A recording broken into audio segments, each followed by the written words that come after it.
Hi, I'm Alicia, and for my counselor interview, I interviewed Miss Castro. Miss Castro is a 5th through 8th grade school counselor. Um, I really wanted to interview her just because I am interested in elementary and middle school. Um, so I just wanted to she's kind of like in the middle of those two, so I thought it was I thought it would be beneficial to to interview her and maybe I could learn some new stuff, which I did. Um, so our first question was, who inspired you to be a school counselor? And to my surprise, she told me her college counselor. It was surprising to me because me personally and people who acquaintances that I have never really interacted, talked much to their college counselors. So I thought it was pretty great that she was able to have that relationship with her college counselor and get that motivation from them and that motivation to pursue school counseling. So I thought that was really interesting. The second question is, how do you collaborate with teachers, school staff? What are some challenges you come across? So she told me she's constantly collaborating with admin and teachers. She also does collab with the assistant principal on discipline stuff. She does check-ins. So the assistant principal gives her a list of the students and she does check-ins with those students. I think that just goes to show like how a school counselor like meets with students who are in a situation of discipline, and maybe if by connecting with the school counselor and talking it out, maybe that could be beneficial for the student. And question 3 was, how do you intertwine social, emotional, academic, and behavioral needs when working with a student? What does your admin want you to focus on more? So she told me it all intertwines, right? So obviously you're all like, since it does all intertwine, it's all important. But the school's main focus is academics. They want to be at a high level in their academics. So one thing that she does is a Friday Night Live club. This is a motivational club. They meet after school. And this club helps students with low self-esteem. It brings a sense of belonging. And she also mentioned to me that a student had approached her and told her that this club motivated them to want to come to school. So I thought that was really sweet and inspiring, I think, because the student felt like a sense of belonging, right? Like they were in this club with these group of students and her as the main leader of the group. So I think that's great. It's a awesome way to bring empowerment to students. So question 4 is, how do you deal with admin telling you to take on more responsibilities within your workload as a school counselor?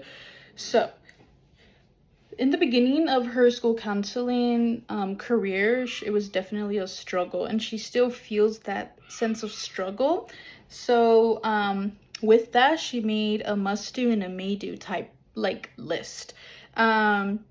So she recommended that I do that, and I thought that was a really awesome thing. So the must do's, right? You must be there for the students, right? You must be there for them emotionally, academically, behaviorally. That's a must. And a may do is you may be out on the quad supervising. You may be out during lunch. That's a may do. It's not a must do.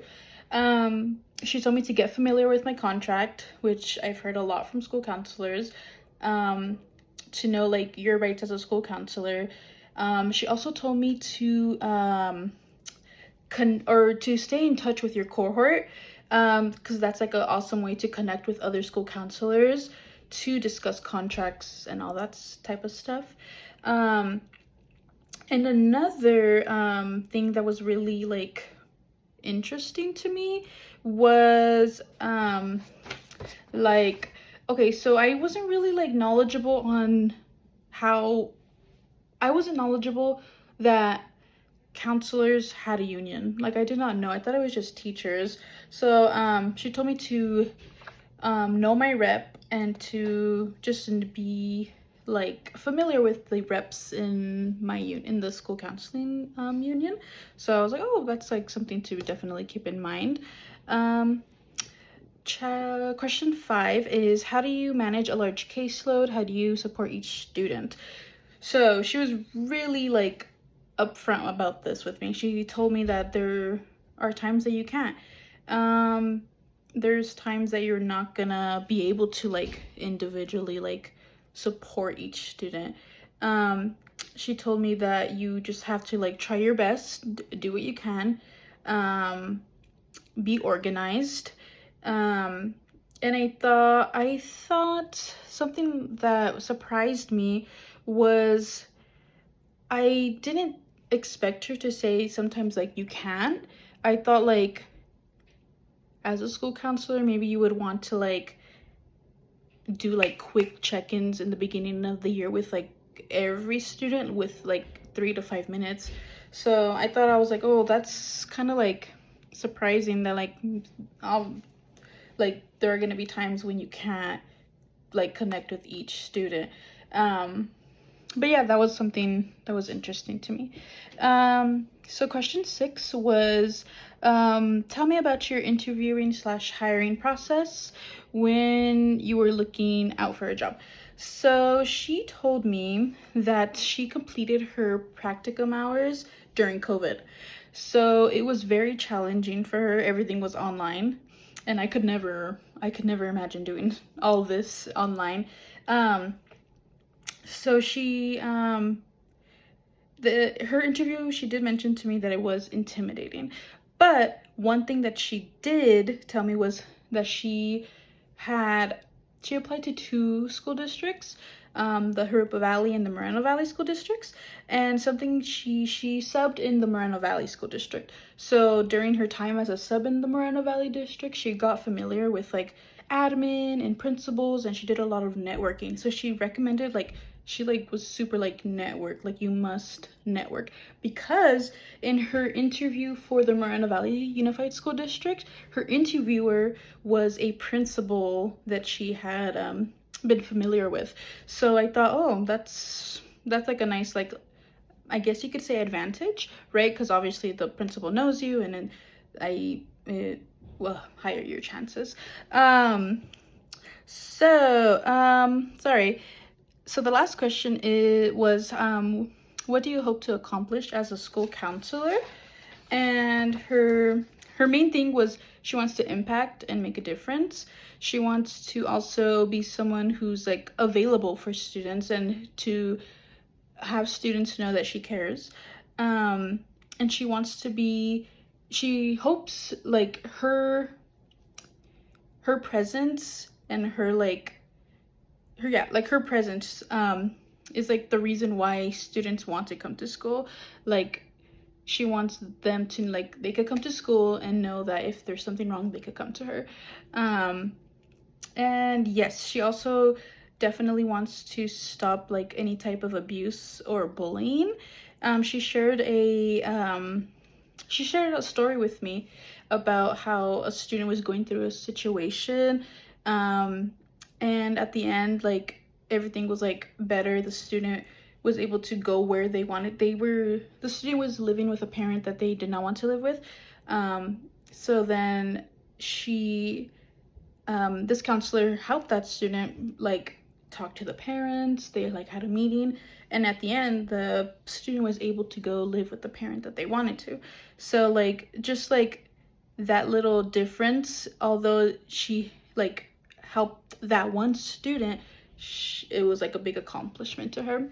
And yeah, I think it was really, this interview like really motivated me, just because I definitely want to make an impact and I want to help make a difference in the students' lives.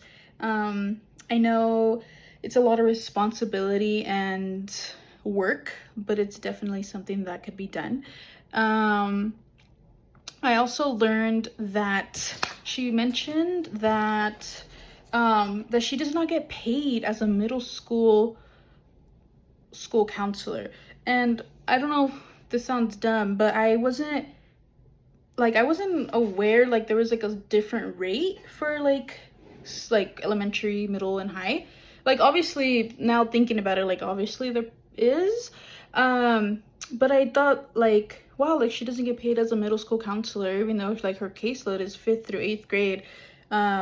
So I think that's something like that she should definitely fight for. Like that I learned that it's important to advocate for yourself and to like, I deserve this, and how are we gonna meet at a point where I'm comfortable.